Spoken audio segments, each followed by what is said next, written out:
Quid queris Misericordiam Dei elvestama. surge.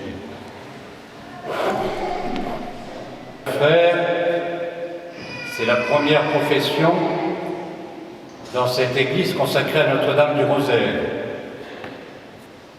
Vous venez d'entendre le frère Joseph se coulant dans les grandes et magnifiques gestes médiévaux que nous avons conservés, se prosterner tout entier sur le sol et demander la miséricorde de Dieu et celle de la fraternité. En fait, si vous avez assisté à un baptême d'adulte, dans les rites traditionnels, vous vous rendez compte que la profession est dans la ligne du baptême.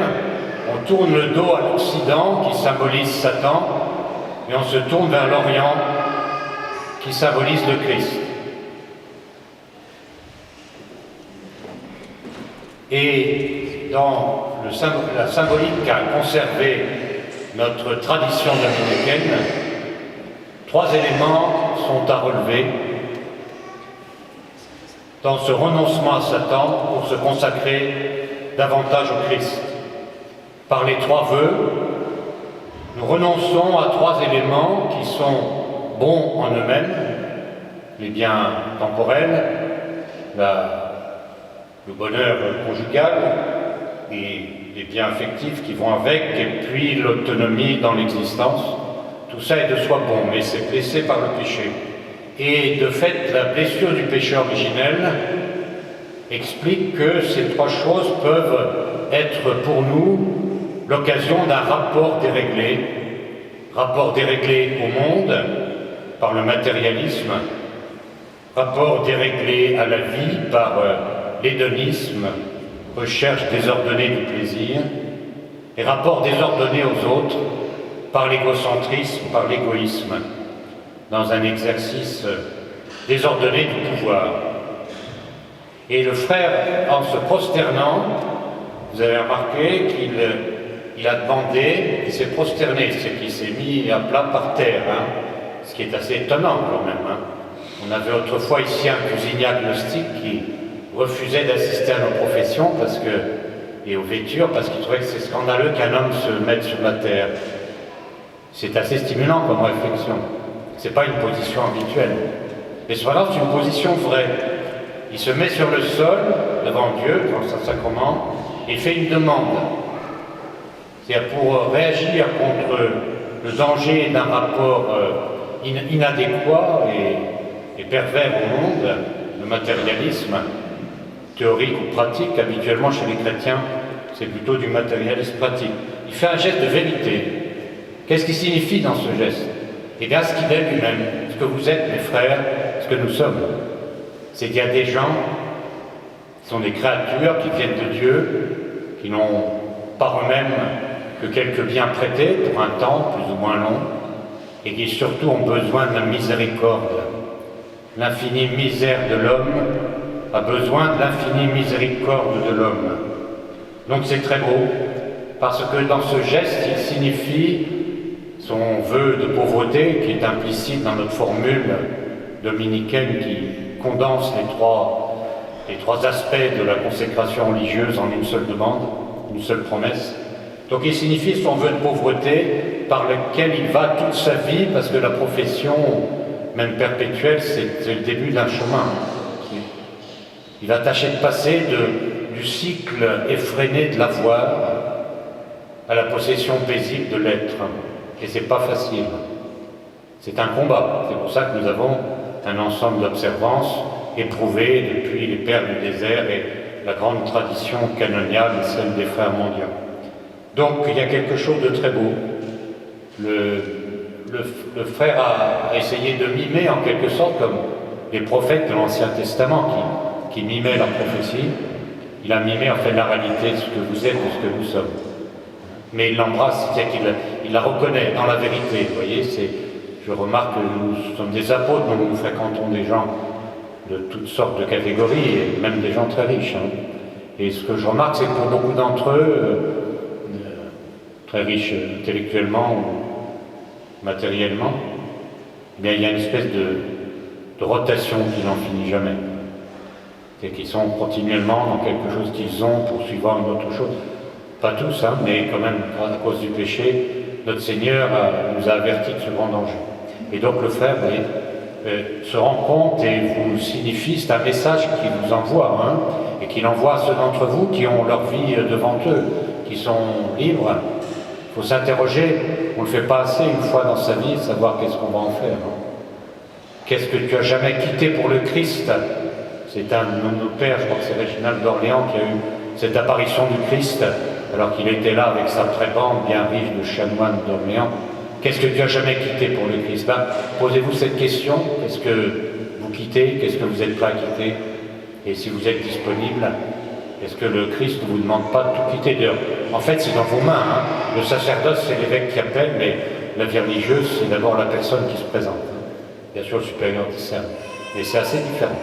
Et donc, voilà, posons-nous cette question en profitant de ce témoignage spectaculaire et qui est aussi le fruit d'un cheminement. Donc, rapport au monde menacé par le matérialisme, on répond par un geste de vérité, prostration et demande. Ensuite, rapport à la vie menacée par l'hédonisme, qui est la recherche désordonnée du plaisir. Ne vous laissez pas impressionner par les différentes catégories d'ennemis de l'Église ou de gens peu formés qui nous ressortent en boucle que l'Église est ennemie du plaisir. Saint Jean Chrysostome disait au public, déjà, il avait un fort à faire à cause des tentations matérialistes et hédonistes du public d'Antioche auquel il prêchait. Ne croyez pas que nous n'aimons pas le plaisir, nous l'aimons plus que vous, les païens, mais nous aimons le plaisir dans l'ordre, et donem et takos, le plaisir dans la beauté. Et de fait, le danger, c'est que nous captons le plaisir, nous avons un rapport au plaisir captatif qui fait que, au fond, nous nous gratifions, nous cherchons à nous gratifier. C'est ça le grand danger.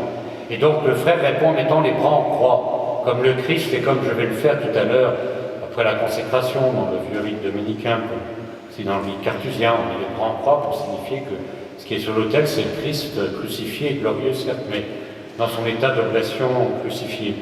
Et il répond donc à cette tentation par un geste de don et d'intercession, un peu comme un paratonnerre, vous voyez, là, pour capter le couvent à une dimension pénitentielle.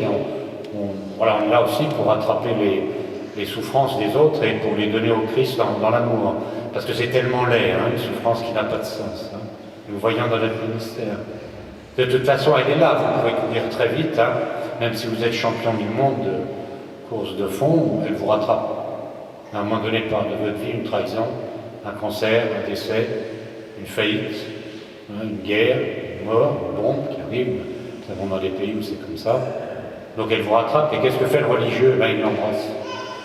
Il ne dit pas ça n'existe pas, divertissons-nous, soyons le mot festivus, c'est-à-dire au fond, ne soyons plus hommes, comme on nous propose depuis une cinquantaine d'années, non? Mais on répond avec la croix du Christ. Et donc cet amour, vous voyez, c'est pas du tout une fuite de gens frileux et de cathos coincés, vous voyez la grande peur des bons cathos.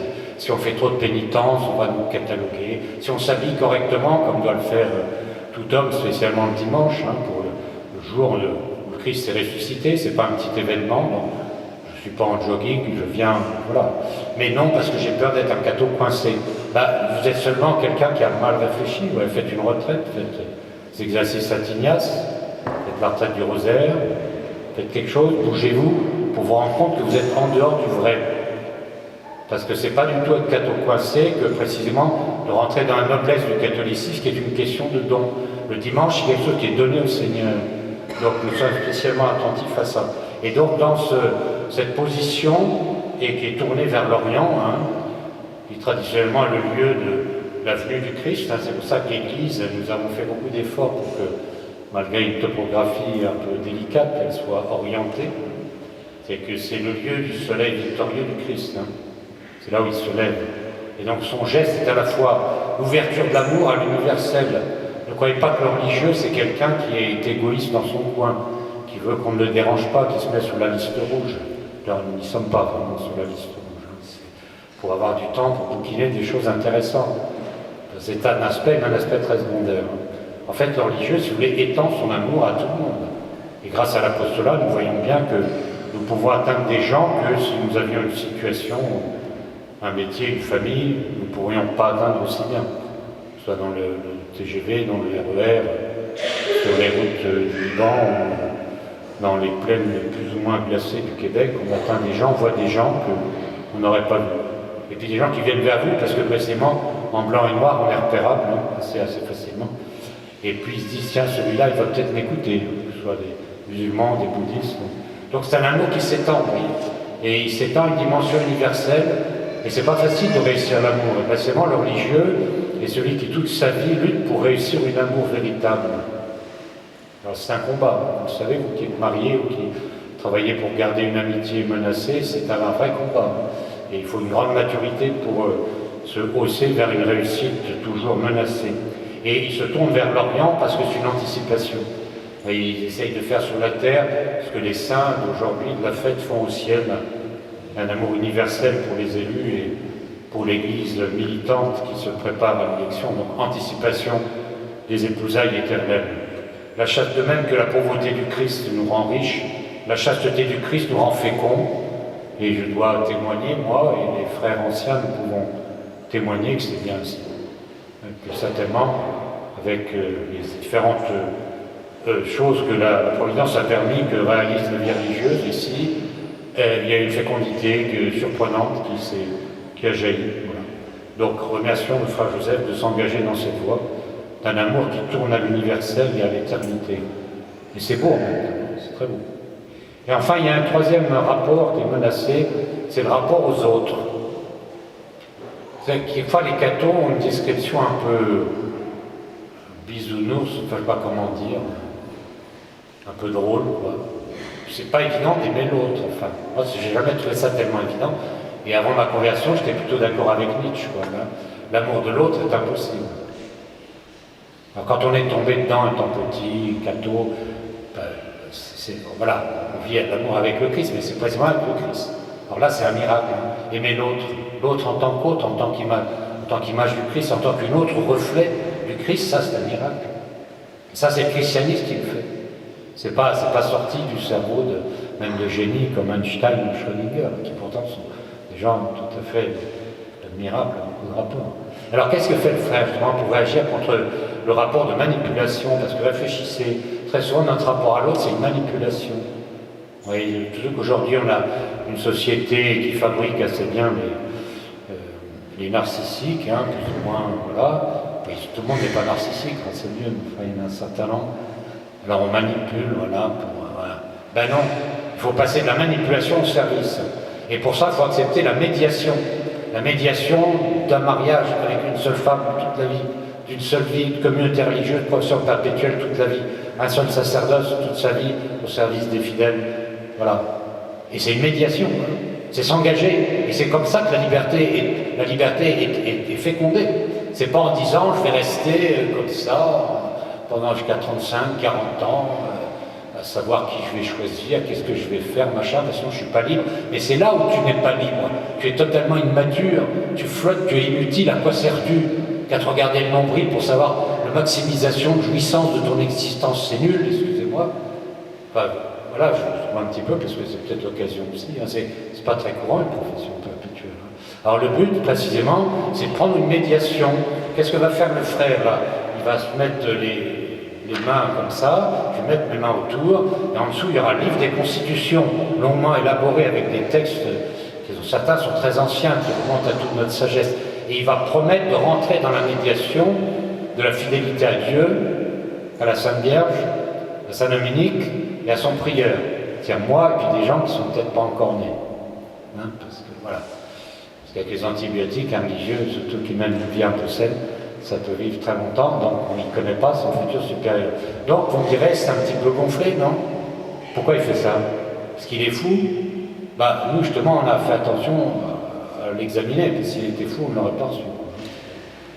Mais juste un petit peu, si vous voulez, il faut plus de folie qu'il ne vaut plus de sottise, hein, comme dit Rabelais, et puis c'était transformé de façon un peu plus par Saint François de Sales. faut un petit peu de fantaisie. Enfin, pas trop quand même. Hein. Mais c'est pas de la folie, c'est de la raison. Mais c'est une raison, c'est celle du Christ, vous voyez. C'est comment je crois que la crise actuelle dans la vie religieuse spécialement, dans les diocèses, dans la liturgie, elle vient du refus de la médiation. Oui, il y a des médiations, parfaitement. C'est pas seulement des états d'âme intérieurs. Il y a des gestes, vous voyez, toute cette liturgie qui est élaborée, que nous répétons, cette église qui est quand même 15 ans de réflexion, de construction, selon ceci, cela. C'est des médiations, c'est pas absolu. Quand nous allons au Liban, nous avons des églises syriaques ou byzantines qui sont différentes, mais notre médiation, c'est celle-là, et c'est très bien. Et justement, c'est une grande liberté que de rentrer dans une médiation, de l'embrasser et de la rendre féconde. Et donc, il prononcera ses vœux dans un geste de confiance, c'est magnifique. Hein. On vit la civilisation en partie, hein, depuis 50 ans, des maîtres du soupçon, qui sont des types ignobles, à mon avis. Enfin, je pense ça comme docteur privé et même public. Hein. Les types qu'on nous a proposés, ils ont déconstruit, ils ont soupçonné, mais qu'est-ce qu'ils font? Ils crèvent dans leur vieillesse laide, ils font crever les autres, il n'y a plus d'enfants, il n'y a plus d'idées. Donc ils ont l'air fins. Le soupçon débouche sur le néant. Par contre, la confiance débouche sur quelque chose. Vous voyez. Quand nous sommes arrivés avec le tas de Saint-Lunaire, il n'y avait rien ici. Il y avait les chevaux dans ce qui est devenu la future chapelle, et puis un vieux château, et voilà. On a fait confiance à la tradition dominicaine. Voilà. Donc c'est quelque chose de très bien. Et donc remercions la grâce de Dieu d'avoir poussé le frère Joseph à faire cette profession dans un geste d'hommage. Hein, c'est le mot, c'est le même geste que emploie le chevalier qui rend hommage à son suzerain. Mais là, le suzerain, c'est Dieu, c'est la Vierge, c'est Saint Dominique et son prieur et ses frères sont les compagnons d'âme. Donc c'est beau, c'est chevaleresque, c'est magnifique et prions pour qu'il y ait beaucoup de vocations parce qu'il y a un gros travail pour la reconquiste, hein, la reconquête des âmes qui est possible. Il y a un créneau qui s'ouvre, ne manquons pas le temps favorable. Donc c'est très bien, je pense que la construction de cette chapelle, cette profession marque une époque d'extension, d'apostolat qu'il ne faut pas sous-estimer, et pour ça il faut s'interroger.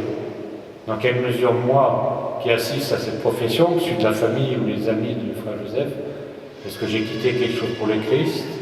Est-ce que je règle mon désir? Est-ce que mon rapport aux autres est réglé pour être vraiment un service et non pas une manipulation? Alors demandons la grâce à Notre-Dame du Rosaire, puisque Dostoïevski nous a dit que c'est la beauté qui sauvera le monde, mais dans son esprit d'orthodoxe croyant, cette beauté, c'est la Vierge Marie. Et au fond, cette Église est une traduction partielle de cette beauté que nous poursuivons par notre architecture, notre apostolat et toute notre vie.